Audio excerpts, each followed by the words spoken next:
Hi everyone, Namaskar. Welcome to the third episode of Let's Reveal. I think the last two episodes we got an amazing response, and thank you everyone for your encouragement. This show Let's Reveal is unscripted. That means we ask the questions to the person in spontaneous, no scripts, and we expect them to answer without any scripts. So this episode we are having a guest who is a celebrity gynecologist. She has been in this industry for more than 2 decades, and it's a real pleasure to have with us Dr. Sejal Ajmera. Welcome, ma'am. Thank you very much. Thank you. And it's a pleasure having you here. And thanks for accepting the invite. It's a real honor to have you in our show. And I think Dr. Sejal, like I've been knowing you for last almost 20 years maybe. I think It's a long time, Yes. okay? And so, how do you feel it to be in the hot seat? Well, I love being on the hot seat, and thank you for inviting me here. I think Let's Reveal has been very interesting, and I'm really ready to reveal. And of course, I have that comfort with you. Like you said, our journeys have kind of begun together. So very happy to be on this show with you and talk about it. Thank you for having me over. Real pleasure. And I would like to ask you first thing, what the audience also would like to know. Have you seen the last two episodes? Yes, bits and pieces of that, Okay, but I have okay, seen them, and they've been really interesting. Okay, yeah, and like I think this episode we have to make it more interesting. Okay, Let's hope so. yeah, because because before we do any interview or discussion, no, we always do a case study and we talk to different people about it, and we got a very good response.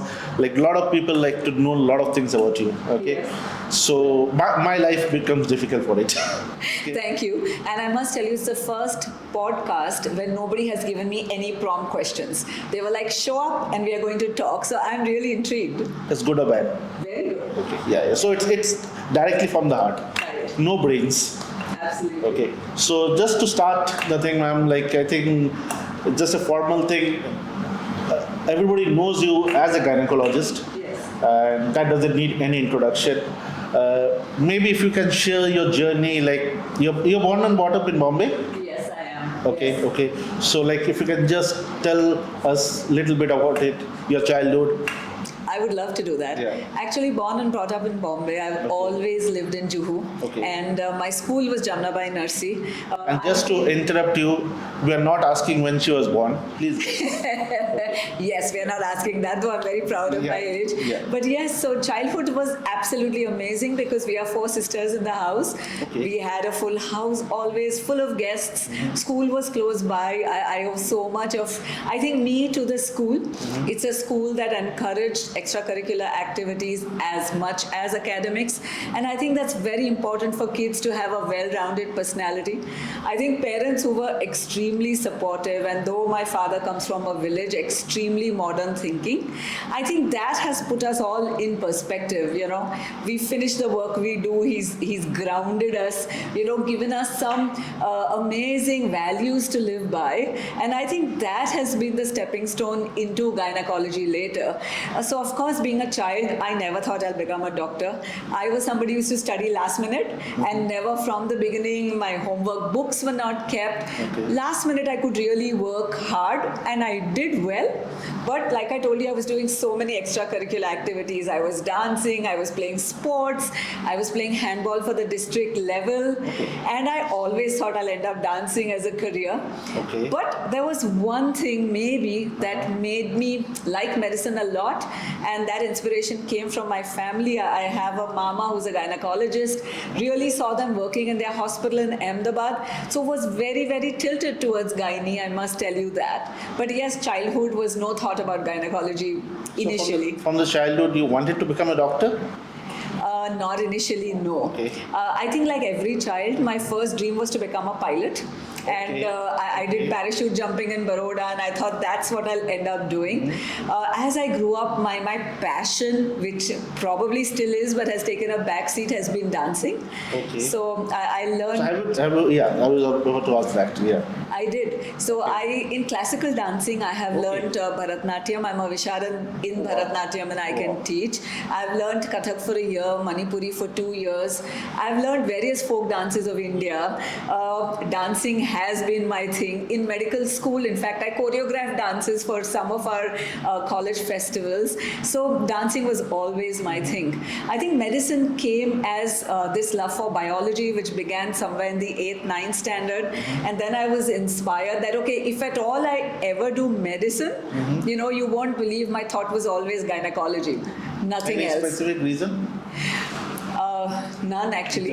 I just thought that this entire concept of gynecology was initially, of course, you think it's just obstetrics, right? So you think you're going to be just delivering babies, and the women and the parents come and talk to you and they open their heart out. I think this was the reason maybe I loved gynecology. What might surprise you is when I finished MBBS, actually I was getting a MD seat in so many things. I was getting ophthalmology, medicine, pediatrics, and everybody was, who takes up gynecology? And I was like, no, me. The only distinction I got was in gynecology in MBBS. But I feel like, personally speaking, gynecologist is one profession, which you are helping giving birth, which is something very different, very different. I think there's a different level of satisfaction for it. Yes. So I think that the real satisfaction, I mean, all of us gynecologists, I think we have it. That there's nothing as amazing as, I think, gynecology. But because it's crazy hours, you need to have this kind of crazy passion to do gynecology. I don't think it's everybody's cup of tea. Okay. So, like, after your school, so you did your studies in graduation in Bombay? Yes. So I finished my schooling in Mumbai, and then we had, at that time, let me tell you, we didn't have NEET or we didn't have any of these MCQ exams. So we had to study 11th and 12th, and based on our 12th marks, we used to get into MBBS. So 11th and 12th I did at Mitibai College, studied a bit there. I think that was the time we did a lot of tuition, and that's how we honed our skills for physics, chem, bio, and English. And then hopefully, got the marks. But you won't believe this. There was always on my thought process that, okay, by then, that if I don't get into medicine, I was not interested in any allied field. So I would not have taken up maybe a physio or dentistry or something like that. My thought was completely switch over and then do choreography. So it was two distinct, conversations about two distinct professions. Do you regret? Not at all. But one thing I must tell you, a lot of people feel that you are pushed into medicine and engineering, right? I think that's the concept a lot of people have. That, okay, the child must have been pushed, ladki hai to doctor ban ja, ladka hai to engineer ban ja. There was nothing like that. In fact, my parents really asked me, they're like, you can do what you want. And are you sure? I remember on the dialogue of Three Idiots. Yes. After it is born. Yes. Absolutely. But my parents were really cool. And they asked me, they were like, are you going to do medicine? Are you sure you want to study so much? I mean, you can always do choreography. A lot of studies, at least I think 8 to 10 years of studies.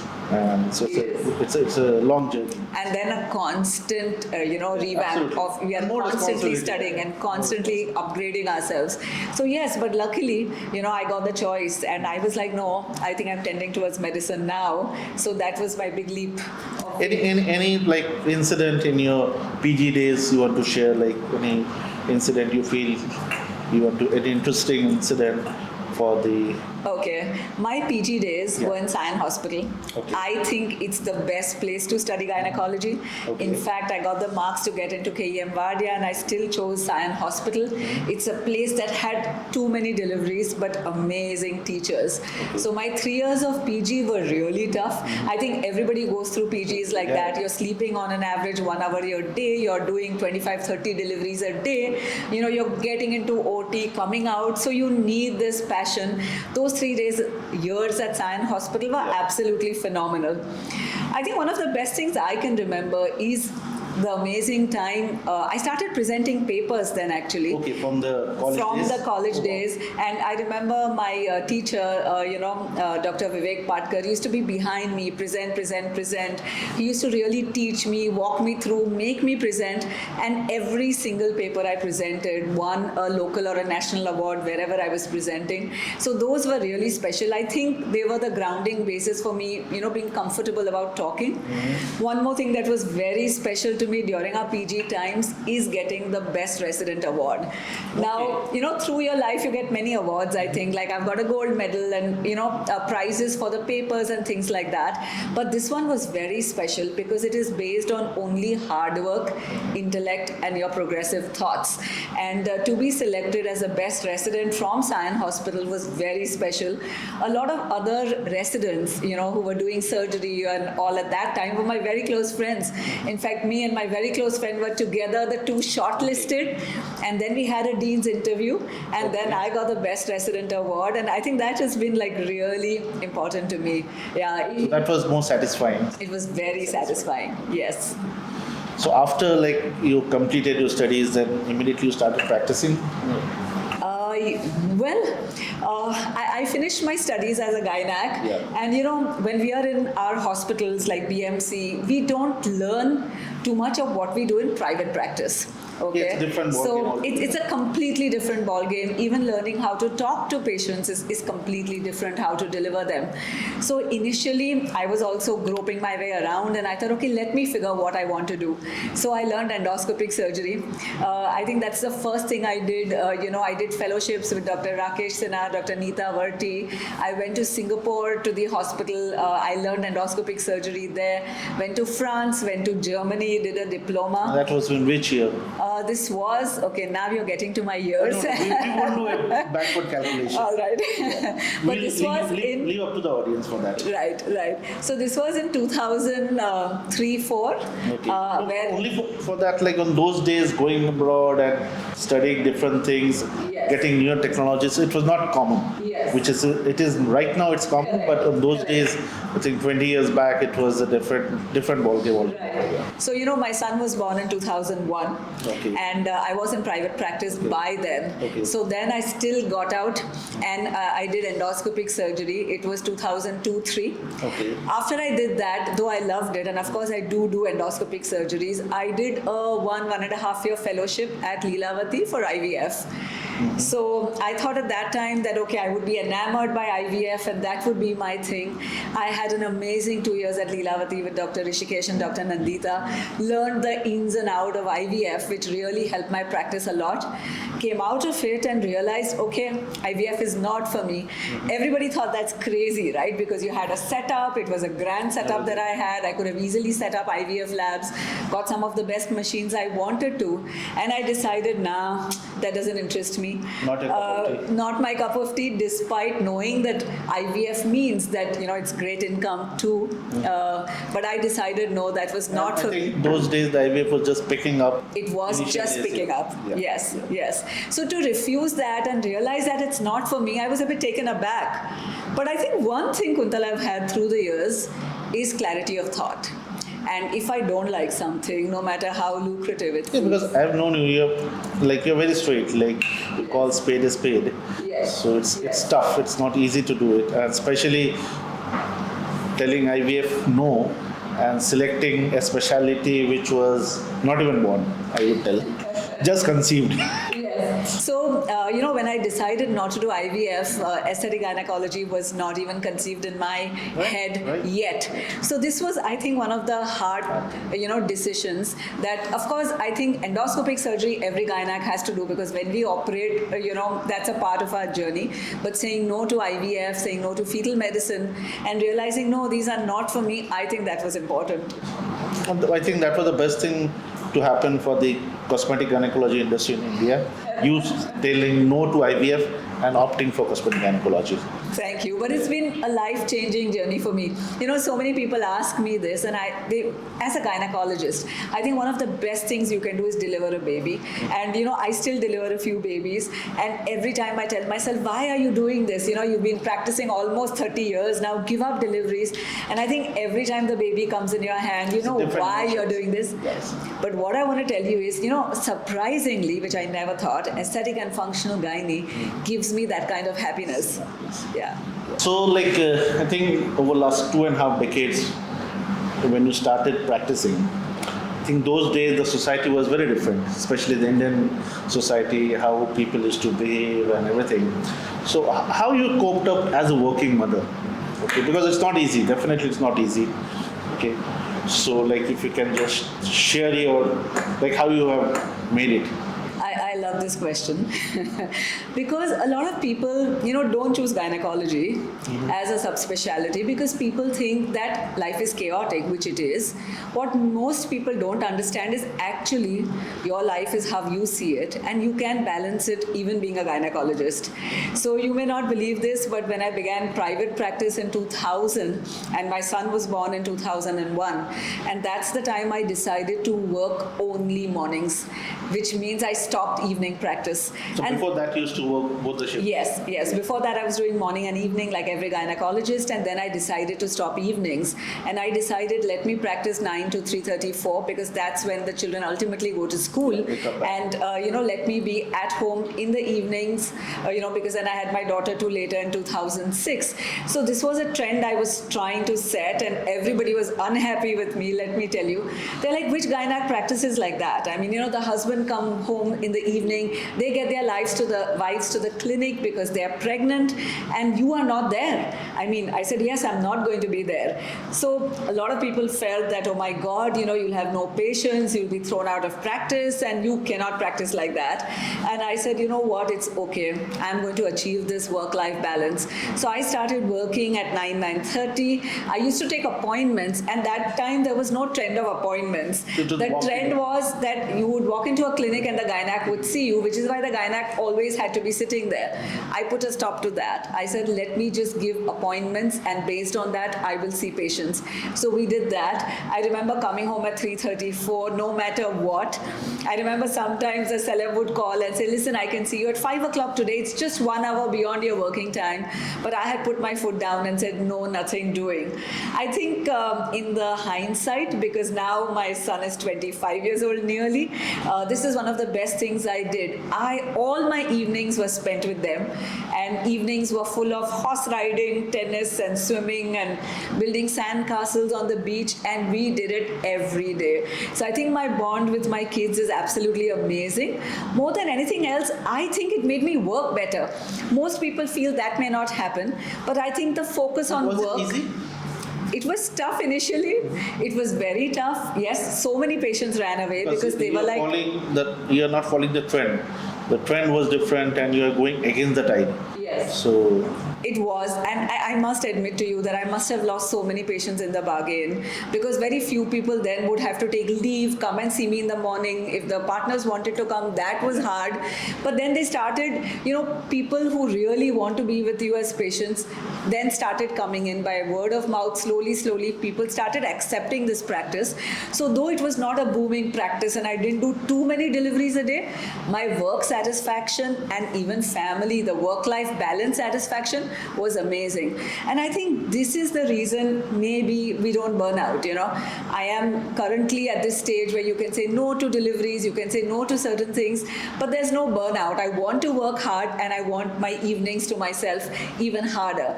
So this was a different thing I did, and I think I did a great job, I must tell you that. Yeah. Absolutely, it is, one thing is the balancing of, today people are talking of balancing of work and private life and personal life and everything, but the decisions, small decisions, which really matters in the long term. Yes. And end of the day, those days where you spend time with your kids will never come back. They will never come back, right? Come back. And luckily, I was in a medical field, and I said the more gray hair I have, the patients are always going to love me more. So it was a good time for me to have with my kids. I think nobody talks about the happiness quotient of any life. Right. It's And important. work-life balance is great for happiness, and it's really worked for me. But there were a few other changes too, now that we are talking Yeah. about it. Like for example, when I was practicing, people used to view gynacs in a very different way. So you had to wear a sari, you had to wear a big bindi, maybe you had to put on a little weight to be taken seriously.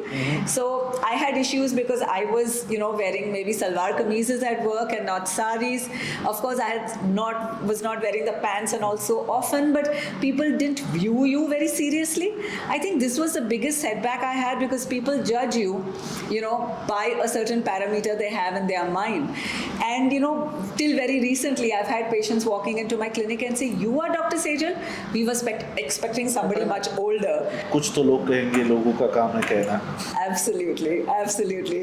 So you won't believe, I actually put up a wall of certificates outside my office, yeah, so that people would not question me as to what are your degrees. Do you operate, doc? Are you the one who's going to operate on me? That question used to really bother me, and I put up this entire certificates outside, highlighted my Must be gold the medal. same thing. Our first guest in the first episode told the same lines. Okay, so it is like, I think the society 20 years back was different, but now it is much more easier. People accept. Yes. Yeah. Yes. So rightfully, this is a trend now. A lot of doctors are following, but that time it was new, and I did it just to tell patients that when you're waiting outside, just look at the qualifications before you come in to ask the doctor that, okay, like, are you qualified enough? So I think those were few different things. Changed the look of the hospital. No more green. We had yellow and peach and blue on the wall, and the labor room had a jacuzzi, and so a lot of thought processes went into establishing a place where a patient would come in, feel very comfortable to open The up. experience, how they feel it. Exactly. Absolutely, yes. And like if you see like today in corporate world also, like initially they used to tell Monday to Thursday are formals, Friday would be a casual. Yes. So now like 5 days is corporate casuals. Correct. So I think trends are changing and people are adapting to things which are more comfortable. Yes. Yes. So coming back to the $1 million question, what made you choose cosmetic gynecology or cosmetic and functional gynecology? Okay. And the entire world needs to know this. Oh, thank you. Yeah. Well, yes, it kind of fell into my lap in the sense that Default or design? by default, actually. Yeah, it was by default. Okay. And I think I've been lucky. Few things have fallen into my lap quite easily. But actually, I'll tell you what happened. So in the place where I was practicing, there was a lot of plastic surgery work going on. Okay. And at that time, some of the patients who were coming for tummy tuck or they were coming for lipo, breast implants, said, I want a labiaplasty. And this was in 2008, I think. From 2008 and 9, a lot of people started coming and telling me, okay, with my this I want a labiaplasty, with my this I want a labiaplasty. In my head, I am like, what is a labiaplasty? I'm a gynecologist and I don't really know. And the answer seemed very simple, that, oh, she has large labia, just cut them, right? So I think initially that's what I decided to do. Like we did all our gynac surgeries, I used to put a clamp and I used to cut it and I used to stitch it.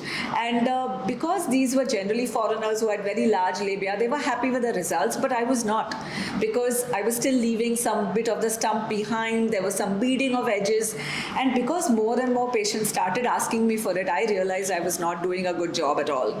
That's when I started looking. The internet didn't have many options at that time for aesthetic gynecology. Just to interrupt, so most of those patients who asked for this treatment were Indians or like the No, a lot of them were from abroad. A lot of them were from abroad. like expats or like No, expats or patients from abroad, because they used to come down from world over, and they were the ones who were very labiaplasty conscious. And when I started doing these, so I think it stems from that if I do something, I want to do it well, or I don't want to do it at all. And because I was unhappy with the results I was giving these so many patients, I started looking. There was not a single textbook which spoke about labiaplasty, at least in gynecology. I didn't look up the plastic surgery ones at that time, and I was thinking, okay, where am I? like, how do I improve these skills? And then, of course, I kept reading, kept researching, and that's when I came across a fellowship in the US. And this was Professor Red Allensord, who was doing a 3-day fellowship in what we call cosmetic gynecology. 2011? 2011. That's right. That's right. So finally, after doing a series of pretty poor labiaplasties, I happened to go to him. But before that, it was very strange that though I was doing labiaplasties, one journalist from Bangalore, and the first article written actually on this was in 2010. She was from Bangalore and she called me up and she said, "Doctor, I've heard you do labiaplasties." And I was like, "Well, yes, I do." And she wrote a big article on me saying, "Oh, you have to keep it well down under." This was published in an issue in Bangalore. And she started using this term designer vagina, that there is this doctor in Mumbai who is doing designer vaginas. It is strange, but that word caught on. And people used to introduce me very strangely. They used to say that she wears designer clothes, watches, has a designer bag, but she makes designer vaginas. And this term really stuck on, though there's nothing technically like a designer vagina. I think a lot of times people still use it and mock it, but that was the beginning of that There's word. always two sides of the coin. Always, always. So then I went to Dr. Red in US and I got trained. Why Dr. Red? Okay, Yeah. why Dr. Red? Many reasons why Dr. Red. I think he was the one who was offering the fellowship actually, and he was teaching it for the longest time. There were a couple of others I had researched who had recently learned. Then I realized that they had learned from Dr. Red. So it made sense to go to the ultimate teacher. I had a word with him, and if you speak to him, you'll know why.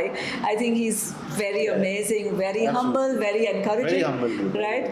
But of course, the fees were too much. And So I called him approachable. up, very approachable. I called him up and I said, "I'm from India and I really cannot afford these fees, and it's too much for me." And he was like, "Okay, hold on."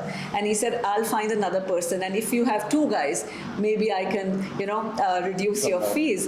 And so he did that. He actually called me back, and I went to him much later, I think in 2012 sometime, where he said that, "Okay, we have another fellow, you can come with him." So he was very accommodating, and that's when I went. I must admit to you one more thing. So when I went to him, he was doing only operative, surgical, cosmetic gynecology. There was nothing non-surgical happening at that point in time. 2012, right? 2012. So when I went to him, in my head, I'm thinking, I'm Dr. Patkar's student. We do so much vaginal surgery. Like, okay, what am I going to learn? But when I went there, I was actually blown. The vaginoplasties he was doing, labia majoroplasty, labia minoroplasty was phenomenal. He introduced me to RF and lasers at that point in time, which were just used to cut the tissues for surgery. And he said he was working on some RF device, non-surgery, but we were not exposed to it at that time at all. So I went, came back thinking, okay, now I'm empowered. And of course, I must admit, I've been doing much better labiaplasties since then. He really taught me well. I think some decisions, like in 2012, 11, okay, like in today, we see a lot of people just come into practice without knowing the exact things. So, but like after maybe 12 years of your private practice, you again went back to the classroom, I think. Yes. Learned something, and then you started the practice. So that is quite inspiring, because that is very important. Whatever we do, we need to know exactly if we're doing right or wrong. So I think learning from the right mentors, choosing the right mentors is also very important. I think you're bang on that. There's nothing more important than that. Choosing the right mentors is very important. Yes. Because not offending anyone, we see a lot of people just practicing for 1 year, 6 months, and Or not practicing at all. yeah, And still teaching. I don't want to tell anything. Okay. Yes. So, but teaching. So teaching is good. Yes. But at least I feel personally, if you are really doing something for a long enough time, and then it makes your skill much more emphasized, and then you should go to the next level of teaching. Okay. Absolutely. And Because I think- teaching is a very, I would tell no, it's a different profession. Let's not make teaching only as a business sense. Okay, it has to be more of giving your knowledge to the others. Okay, business is a part. Okay, but definitely the right knowledge needs to be percolated. Agreed. I agree with you 100% on That is that. very, very important. Yes. So 2012, the seeds were So, sown, okay, yes. and then how it was grown. So, it's very interesting. In 2013, a CO2 laser company approached me. I know. Yes.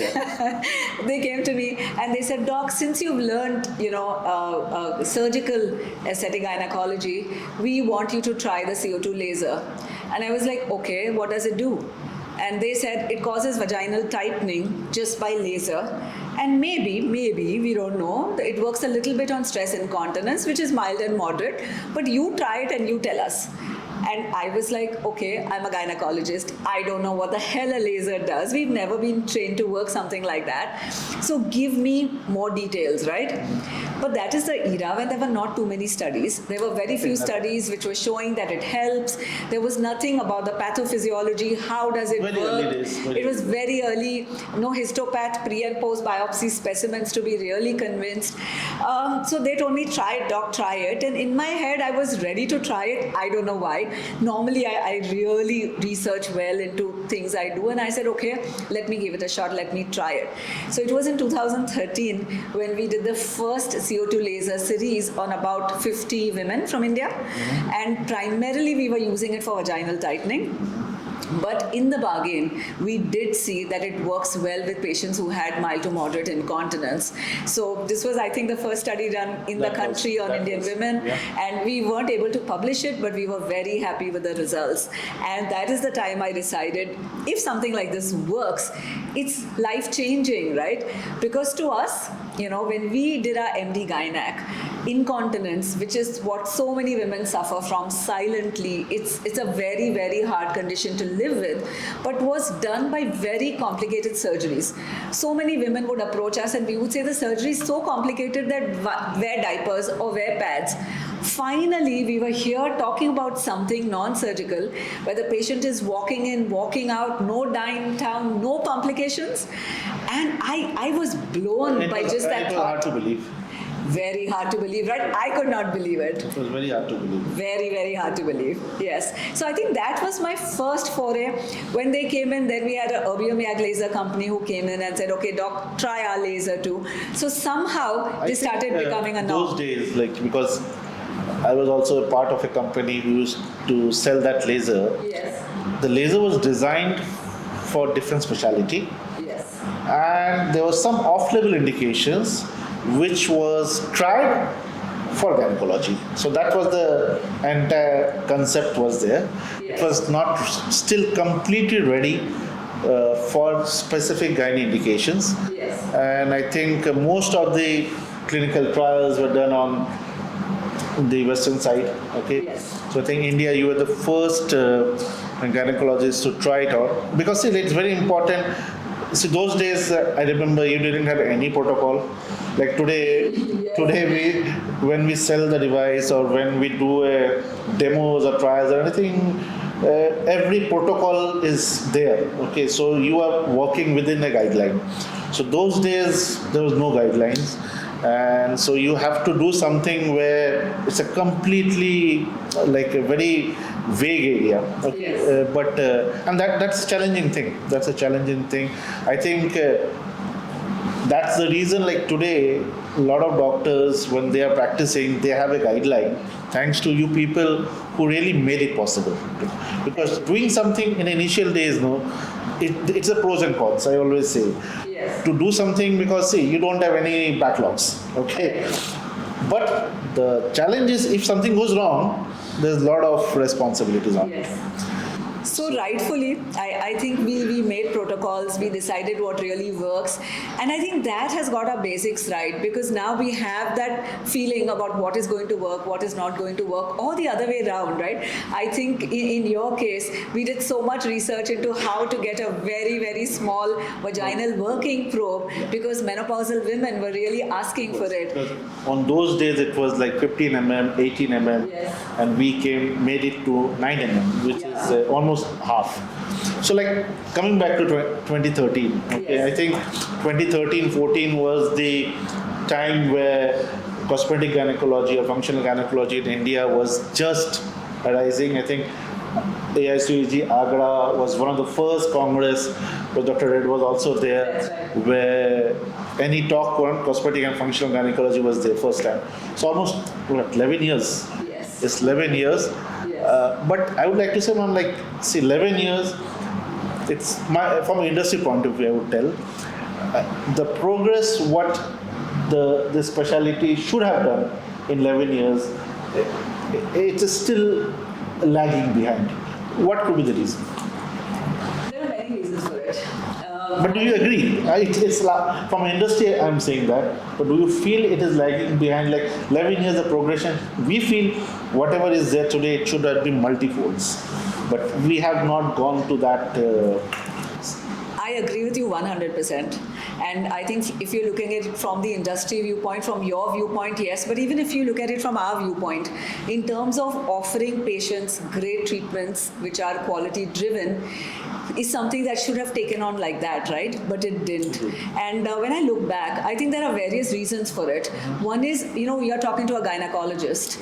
To a gynecologist, her world has a lot of things that we are already doing, right? So we are doing IVF, we are doing deliveries, we are doing fetal medicine. We are just general gynecologists who are helping patients, deal with everyday life situations, incontinence, leukorrhea and things like that. So our bread, butter, our daily routine is already set and we're all busy practitioners. Whereas if you look at other fields like a dermatology or a plastic surgery field, they are dependent on you to a certain extent for what they're going to develop in that sense of the word.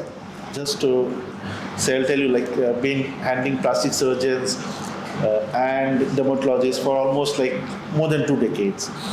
20 years back, the plastic surgeon used to do burns, they used to do microvascular, they used to do cosmetic, and they used to do skin, everything, most of the thing. Now if you see plastic surgeons, few of the plastic surgeons are totally focused on cosmetic.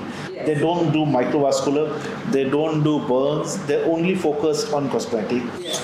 And I feel going down the line for gynecology also, it might be doing only cosmetic could be a way out. So already we have 3-4 doctors in India doing only that. They are gynecologists and they have standalone cosmetic gynae centers, and that is what they are practicing. Yes, it's just that the mindset of a gynecologist is different. I wish we were introduced to lasers and RF and extra in our curriculum, so it would make us accept it more. And can I be very candid? The name cosmetic has not worked very well for us functional gynecologists. There are times we've been trolled, we've looked down upon, we've been mocked, and especially me, I've spoken to a hall with 0 audience. So it's been very hard to get this practice out. And I think because of the word cosmetic, people tend to look down on it, though there's nothing wrong with cosmetic if you ask me. But because they feel you deal with only beautification, maybe there's some concoction where the other gynecologists are not yet accepting this line of treatment, which is why we are very, very, really trying to push more and more doctors and gynecologists to come to us to learn, because we are dealing with so many things, really improving the quality of a woman's life. And that is, I think, the huge barricade. The day we can break this myth that this is not only cosmetic, it's for every gynac and every patient, we'll do much more. Yeah, like today for dermatology, like every clinic who starts up, laser is not a luxury, it's a basic. Okay, like I will tell you, 30 years back there were AC hotels and non-AC hotels. Okay, Yes. So today in dermatology, having a laser, if you don't have a laser, patient will come and ask, you don't have a laser, so that's a taboo. Taboo is not having a laser. Not having a laser is a taboo. Absolutely. So I think the trend for gynecology, and as you rightly said, you have multiple modalities for revenue generation, if I can tell. Okay, so I think that's maybe one of the reasons the priorities it's not so focused to put only on a functional and cosmetic gynecology, but the next generations they might feel this is more of a white collar job or a practice Definitely. where you can totally balance not from a 24 hours cycle Yes. to a 6 hour cycle. Yes. Okay. And I think that's important. I think you can choose your life, and that's very important. But I want to ask you a question. Yeah. Since you've been, like we've grown in the cosmetic gynae industry together, and you've dealt with plastic surgeons, you've dealt with dermatologists, what do you see as very different? So many companies came into aesthetic gynecology, they stopped, they got out, they didn't pursue it. So many devices came, stopped. Some people have really hung on. So tell me what you feel is so different. Yeah, I would. Yesterday only I was discussing with someone. Somebody had sent me a message telling there was a big FDA notification. It came on last Friday on microneedling radiofrequency. Okay, and he told me, okay, see now in a lot of places this microneedling will get a, because it is claimed that you are destroying the fat, melting the fat. So it remembered me 8 years back, 2017, when the same thing happened with cosmetic gynecology also. Okay. Yes. So, and that was one reason in international market, the cosmetic gynecology market had a dip, 2017 to 2019, and then post that COVID was also there. So like, I think that 5 years of thing made it little on the back seat. See, these things, it usually happens when something is going and there is a backward integration lobby. Okay, so I would tell, if you see the derma market and what is happening in the gynae market, like one doctor was asking me, ma'am, okay, I want to buy a laser, so what should be my budget? No, I want to start a cosmetic clinic. What should be my budget? I told 3 crores. She was shocked. Okay, so 3 crores for a machine? Machine is one part of your practice. Yes. I always say, like, how many clinics, like your clinic, when somebody enters your clinic, it doesn't look like a hospital, first thing, okay? So it looks like an experience, okay? So how many centers are like this in India, like Dr. Sejal, okay? So hardly we can count, okay? But if you go across, you see amazing derma clinics, amazing plastic surgery clinics, okay? I'm not talking about what devices they're using, that's secondary, okay? But how much you're investing on your setup, okay? How much you're investing on your staff, how much you're investing on the ambience, location of the clinic, okay? Like there was one gynecologist, he's from US, I asked him, how you select your clinic? He told me, it's very easy. I don't break my head to select my clinics. I just make my clinics next to a Starbucks, because Starbucks does all the research to select a location, and I just follow it. So I think these parameters are still not looked into when somebody is starting a practice of a cosmetic gynecology. So I did that. Very interesting that you should bring it up. Yeah. We have this chain of Noble Plus pharma clinics, Yeah. and I think these pharmacies, they have good locations, Absolutely. ground floor.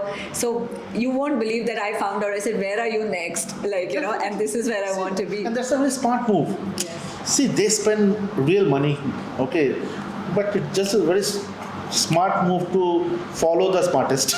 Okay, so you did it, and I think whole India, you don't see, there are a lot of good gynecologists, okay, but how many good gynae cosmetic functional centers are there? Very rare.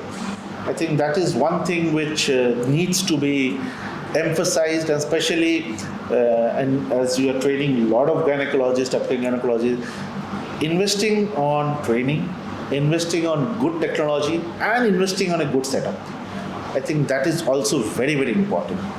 I think it is growing, and I think this is something I want to tell your industry, Yeah. that yes, it's been not so great a boom, but it's definitely growing, and if you hang on, this is going to Definitely. happen. Coming to your question. And you have such a huge margin then of growth.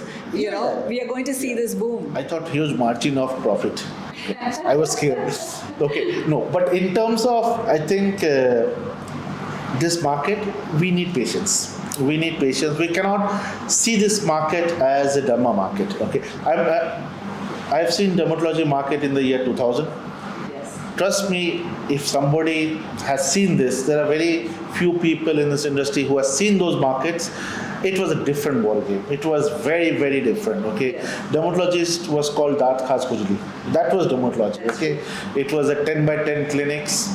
Like, So if I can interrupt, yesterday I met my medical college friends. We all did MBBS together, and our conversation was which seat in private is going at what cost. And they were saying radiology, which is still coveted, is at 1.5 crore. This and that. Derma is at 3 or 4 crores. So there you Even go. more. It's the most coveted Even. seat today. During our times, nobody wanted to take derma. it's even more. And I think for cosmetic and functional gynecology, the next, the young gynaes, they will opt for a, I think, only this practice.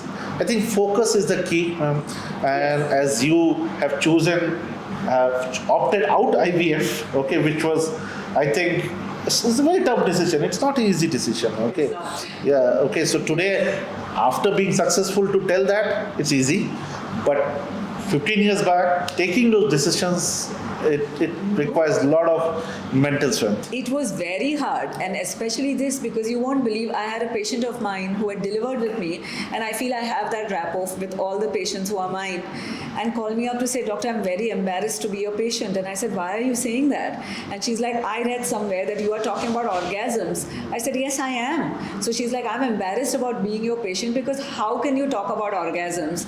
You are making me feel inadequate. I said, if a gynecologist doesn't talk about orgasms, who will? She said, I'm going to troll you. Tomorrow your headline in the Times of India will be your name. I will make sure your license is seized. We'll start a group movement against you. And this was one of my own patients whom I had delivered. I told her very calmly that, before you do anything like that, I strongly encourage you to come to my clinic to figure out what is the kind of work we do and what is the kind of empowerment you require. Sexual dysfunction is a reality. You cannot run away from it.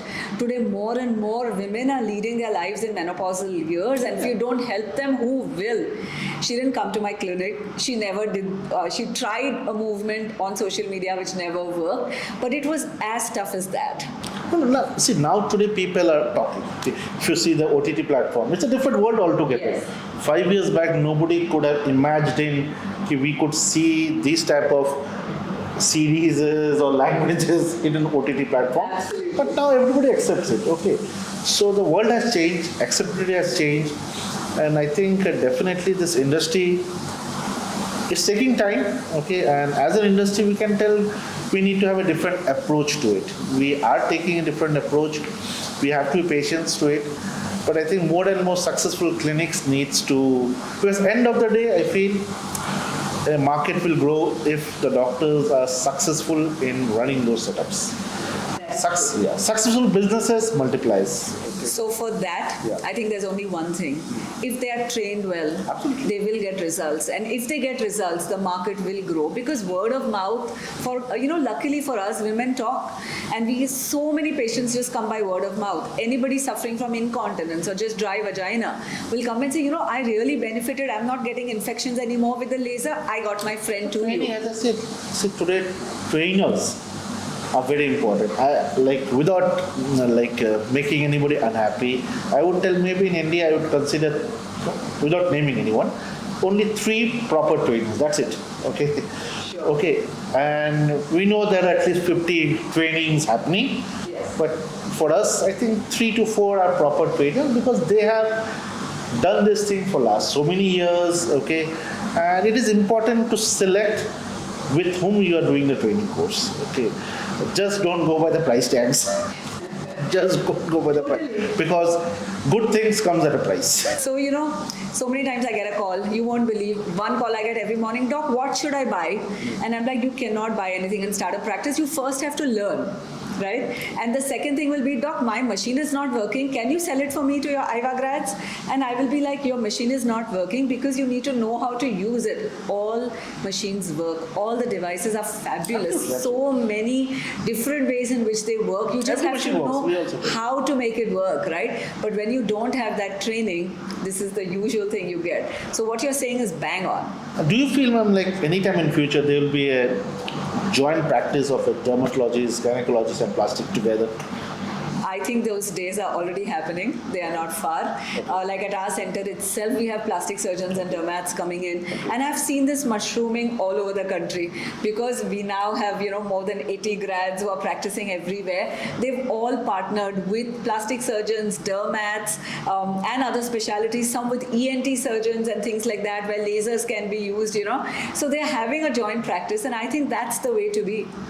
What is one thing, like you have been traveling all internationally so much, giving talks and delivering lectures for so many years.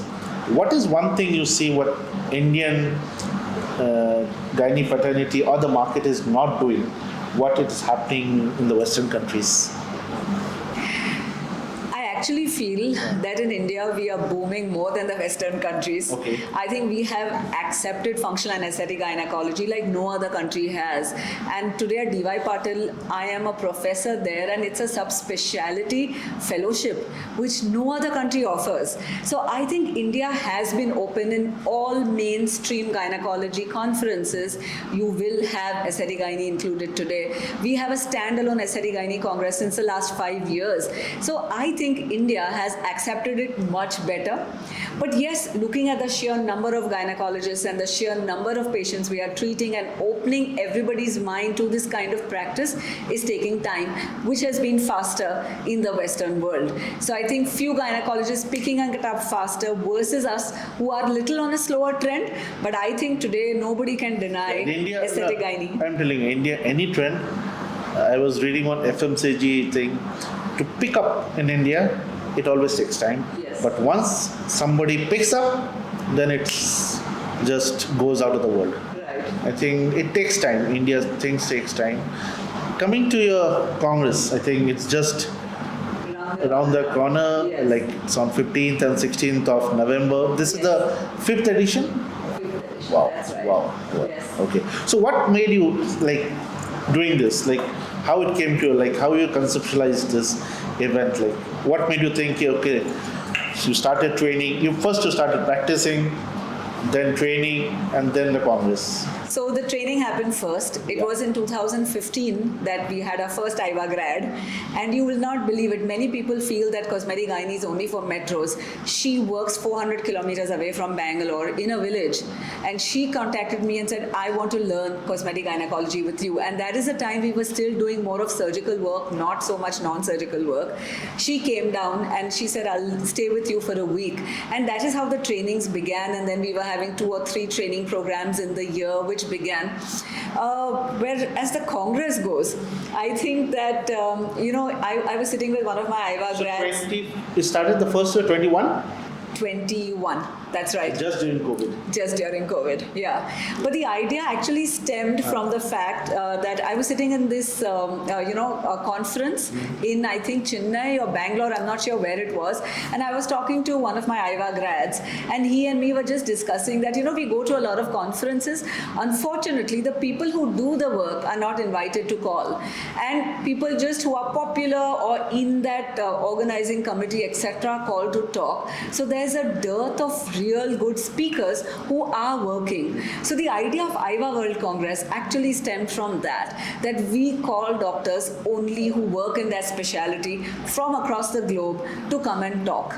The idea was not to, like we say, just call somebody because they are very popular or something like that, but just to call them because they are working, to say, come and give a talk and educate everybody. And I think the scientific content of IVA World Congress is always the best. We are known for that because this is why we bring it to the table. But I must tell you one thing very interesting. So we spoke about this IVA World Congress, I think sometime in August, September, and there is this group, called HD99 Solutions. I called them up and I said, I want to have a World Congress. Okay. And they were like, when? And I said, November. And they said, you mean in 2 months you want to have the first World Congress and we are just recovering from COVID? And I said, yes, I do. And they said, well, yes, we are on with you. So from what could have been a very, nominal kind of Congress, I think we had our first Congress at JW Marriott in Mumbai. During those days, just after COVID, doing something in 2 months, it's an amazing task. And we have no pharma support. Our support is people like you all, and it's very hard to pull off a congress year on end. But we do manage every year. Yeah, and we are looking forward. We are looking forward. Absolutely. Definitely, this is one congress which really pulls up good people, good content, nice take-home messages, and most importantly, it's why you're practicing cosmetic gynecology and motivating more and more people to come into this fraternity. I think it's a good club, I would say. It is. It is. I think whoever comes to IVA says we love the vibe, and I think it's the people who make it that, and that's thanks to the training and the young youth who've just gotten this energy. So it's fantastic. Looking forward to IVA. So what is there in the sleeves? What is in the future? What do you feel cosmetic gynecology in the next 3 years? We have many things up our sleeve. Okay. As usual, I think AI is going to be powering a lot of things for us. It's going to be powering our conference. We've got AI into our IVA grads and for training. Okay. I think that's going to percolate. We have great ideas, something like IVA 360, which we are going to announce at the conference. So when you're there, I'm going to announce it. Okay. So we are trying the same thing that you're trying, that we've taught our grads well. Let us now boost their practice. I think that's the key. That's the key. More and more successful practice, and we have seen this in derma, in plastic, more and more successful businesses. It's a very contagious thing. People get infectious to that. Yeah, one more thing we are doing this time, and I'm very, very proud of it. I think it's a milestone in my life that a recent FDA, not FDA, but FIGO from the world spoke against aesthetic gynecology very recently. So 80 of us from around the world stood together, and we made the first good practice guidelines for aesthetic and functional gynecology. And this was national, international doctors all at the same time on one page discussing every aspect of every question and answers. We are accumulating it, we've got it together, and we are going to release the good practice guidelines this time at the IVA World Congress. And I think that's a huge feather in our cap to get so many people from the globe to get the global guidelines. So that is really what we're striving for. And just if I can ask, what you feel, what more the industry can do to grow the industry, to grow the market? Always, India is a very price sensitive market. So I think few things that may work abroad may not work in our country. Absolutely. Prices are different, end user prices are different. Exactly, because we cannot charge our patients what maybe the others do. So I think making it price sensitive, reaching out to every gynecologist and telling them just come and train and help them with the training, maybe that is something that can really open people's eyes to this really works. Let us give this to our patients. So I think a lot of support is required. I know for y'all it's tough because the industry is growing slowly, but it is growing steadily and surely. Industry is growing slowly, dollars is increasing fast.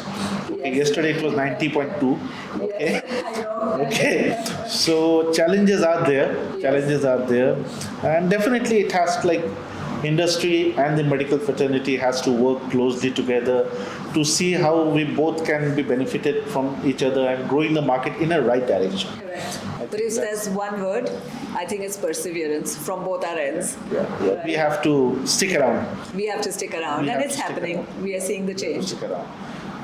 Okay. So there is a belief, especially for this type of cosmetic and functional gynecologic practice, it can be only successful in metros or tier 1 city. What is your opinion? How do you feel it? I think that's one of the biggest myths that needs to be busted.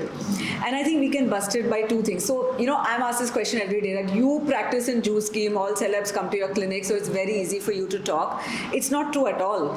And I've seen that in the history of IVA, the doctors who are coming and learning are not generally from, in fact, tier 1 cities. It's tier 2, tier 3. Do the celebs pay? Yes, because I do not do anything without Okay. payment. They get not special treatment. Okay. They are not so fond of me, but nevertheless. But absolutely not, because you need to understand what you are treating when you're offering these services, right? You're basically treating incontinence. 40% of Indian women over the age of 40, whether it's a metro or whether it's the other cities, will suffer from it. In fact, the craze of normal vaginal birth in non-metros is very high. The more the vaginal birth, the bigger the problems of pelvic floor. So ideally, it is in those cities that you require it maximum. It is not. It has nothing to do with celebrity culture. We are treating genitourinary syndrome of menopause, where there's severe vaginal burning, recurrent infections. Again, it has nothing to do with metro cities. So a lot of times people are just driven by names, and I don't know, perceptions are so skewed. Actually, let me tell you very, very frankly, it's not my clinic that does a lot of work, but so many of our grads who have their centers in different places. You know, this place called Kakinada has 2 cosmetic gynae centers, and they do probably much more work than us because the patient influx is huge. So this is an absolute myth, and I think as long as you want to treat women well, that's when you need to practice functional gynae. It doesn't matter where you are. I think I totally agree. Like definitely, we see a lot of tier 2, tier 3 cities in a lot of cosmetic procedures, and like especially in derma also, I can tell a lot of biggest centers in derma in India are not tier 1 cities. Exactly. Okay. Exactly. It's because the aspiration level is everywhere. Okay. Yes. So many times I'm pulling their legs saying that, I'm going to wind up my clinic in Bombay and come and work with you because I'll do so much better. But that's a big myth. And especially being a gynae, you have patients already walking in for these complaints. You just have to offer them the treatment. And then looking at the simplicity of treatments, it's going to be a win-win situation for both. Just one question which was asked to me by someone: how important is in a cosmetic gynecology practice for the gynecologist to look beautiful? Not at all. Not at all. So, this has been asked to me so many times that your clinic has to be in a particular way. Why? Because Dr. Sejal, your clinic is like that, or you have to look a particular way or dress a particular Does way. they look up to you? Right? I think none of them are true. I think only 2 things you require. One is you need to have fantastic consultation skills. You need to have empathy with the patients, and you need to be able to convince them about the treatments that you can only do, especially as a gynae, when you believe in them. So I think if you have these 3 things, you've got a win-win situation. You don't have to look a particular way or dress a particular way, but yes, you have to talk a particular way, and I think consultation skills are very important to pick up. So I think you gave the right mocktail for a successful cosmetic gynecology clinic. So as a laser company, like one of our major investment goes into the R&D. So I think we are coming. So the next big project, what we are working on, is designing a vacuum cleaner. Okay. So what is your opinion? Okay, I think I know where you're going with this. So I think that was something very interesting and innovative, I would say. And most of the people knows, but still we want to hear from you. What was behind the scene of Three Idiots? How it went? From where this idea came?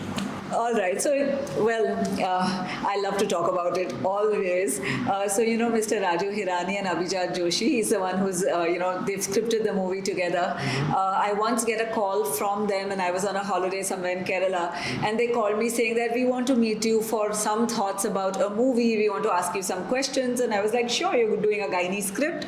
And they were like, no, it's not a gynae movie, but you just come back and, we'll talk about it. And then I had the 2 of them coming to my clinic and say that, the plot of the movie is such that there are these guys in an engineering boys hostel, and they need to deliver a baby, and we need to make it interesting, interactive, and tell us what are the ways of delivering a baby and how do we go about it. And then it was really, really funny because the 2 of them would come and sit in my clinic, and they would not let the receptionist say that they're waiting outside. So they would patiently wait till all the patients are over. Then they would come in and say, okay, now that we have your undivided attention, like talk to us. And we went through different ways we can deliver a baby, whether a cesarean can be done, forceps delivery can be done. And then we realized that maybe what we can work on is a vacuum. And I think our idea stemmed that engineering boys would be very good with the mechanics of a vacuum cleaner, and maybe that is something we can work on. And this went back and forth so many times. It was so much fun having this conversation. But I remember one call one day they made to me, and they said, tell us quickly, because we are on that moment of our script, and can this be done in reality? Because we don't want to show anything which is not possible. And I looked back and I said, I thought, and they were like, okay, she's going to say no. And I said, actually, it can be done as long as the pressures of the vacuum is regulated. They caught on that and they built it so beautifully. It was amazing. It was, and I think the movie Three Idiots is one of the highest watched movie of our times. Like, it's an amazing story. It's still today when we look at the movie, it looks so fresh. So fresh. It does. Yeah. So, going on the it is beyond generation, I think. Yeah. It's almost like how many years? Like, which year was that? 3 Idiots? I think, 20. Yeah, it was like what? 2014, 15, maybe. Yeah, mostly. Amazing. Yeah, it's a great story. Yeah, but going on the sets was fun. So they told me one day that, okay, because I could not go for the 6-7 days of the shoot every day, they said, we'll enact it once in front of you, so come on the set and see it. And I was like, sure. So I went on the set, and it was really strange, to see Mona, who's the actress, who was on the TT table, and Mr. Amir Khan trying to deliver the baby, and Baman Irani is walking around. And, I remember saying that, okay, he's the father, he cannot stand on the foot end, he has to go on the mother's head end. Or, once Amir was delivering the baby, the cord seemed to be really long, and I said, in reality, this is not possible. And the virus coming in. So we had to do that. And then, even how to deliver, there's something called fundal pressure, and that's what we used to use very often in Sion Hospital to deliver our babies. So I actually taught them how to do that. So we had an absolute fun time doing this. It was a blast. Yes. It's a very beautiful etched memory for me. And despite all the accolades and all the awards and beginning a new branch of gynecology in the country, I still think I get maximum applause for Three Idiots. It's always brought up, but yes, it's amazing. No, it's a really something very innovative. I think like this, it was never shown in the Indian cinema. So, ma'am, we are at the final end of our episode, okay? And the customary thing is we do a small rapid fire, okay? And unfortunately, we don't have a hamper, so we don't have a budget for it. Okay. I'm nervous, but I need a hamper. Yeah. We will plan something. So the first question for you. Yes. Your favorite holiday destination? Maldives. Okay. How many times you have been there? 4 times. Okay. Your favorite movie? Lage Raho Munna Bhai and Dil To Pagal Hai. Okay. Which is how many times you have seen those movies? Oh, many times. Yeah, many times. Yeah. Okay. Your favorite food? I will give you an option. Pizza or a bhel puri? Bhel puri. I am a khichdi lover. That's my comfort food. Okay. Then favorite pastime? If you have an option of playing handball or dancing? Dancing, not a handball? Love dancing. Okay. Because I know you play handball also. Yes, I do. Okay. And the last one, the easiest one. If in today, if you were not a gynecologist, any second specialty, second profession you want to choose? I would have been a dance choreographer. Still today? Still today, not changing. It makes me happy when I dance. Okay. Thank you so much, Dr. Sejal. It was really a pleasure. And I think there's a lot of things we came to know about you, your life, about cosmetic and functional gynecology, and it's really inspiration to all the upcoming young gynecologists to look up to you, and wish you all the best for the upcoming event of IVA. I think it will be a grand success. All the best wishes for you, and thank you so much to accepting our request to be a guest in the So show. thank you very, very much. I'm actually honored being here. Let's Reveal has been fun, because most of the times I'm talking only aesthetic gynae. So this has been really, really interesting. Thank you for having me on your show. I know that the show is doing wonderfully well, so I'm happy to be on it. And yes, looking forward to you being at IVA. Sure, definitely. It's a pleasure getting associated with you, and I can tell just before finishing the show, before joining Reveal, I went to you, okay, because Reveal, the first product what we have when I joined Reveal, we had the first product was Lyra. It was people feel ki it was Vega, it was not Vega, it was Lyra, and before joining or before accepting the offer for Reveal, I went to you, me and my colleague, and I told ki, is it a right decision to join a company which has a product only of a cosmetic gynecology? And you made it. Okay, thank you so much for all the advice and really appreciate it. Thank you so much. Thank you.